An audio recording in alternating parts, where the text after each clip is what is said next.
सक़रंड में Sindh bar council लाइ ज़िले शहीद बेनज़ीराबाद जी सीट ते उम्मीदवार कानून वारे अॻूणे सूबाई वज़ीर ज़ियाء الحسن लंजार जे मान में नामियारे वकील इसरार अहमद कुरैशी पारां आजयाणो ॾिनो वियो।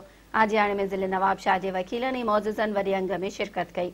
उन मौक़े ते ज़ियाء الحسن लंजार ख़िताब कंदे चयो त उहिदा अचणा वञणा आहिनि ऐं चूंडूं बि वक़्ती हूंदियूं आहिनि। इन करे ॿिन्ही मरहलनि में किरदार ऐं रवैयो अहिड़ो हुअणु घुरिजे जो मोहबतूं ऐं भाइपियूं क़ाइमु हुजनि।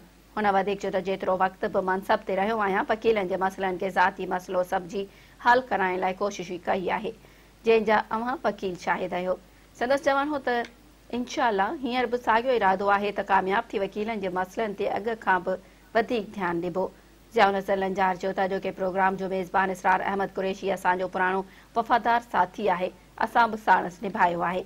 तक़रीब में additional deputy commissioner Nawab Shah, Tariq Solangi, Khan Mohammad Zardari, गुलाम शबीर ज़रदारी, सैयद अली हैदर शाह, सैयद उज़ैर अख्तर शाह, CDF चेयरमैन अब्दुल हम्द आराई, मोहम्मद असलम कुरैशी, काशिफ रज़ा सियाल, नूर अहमद लाखोई में शिरकत कई।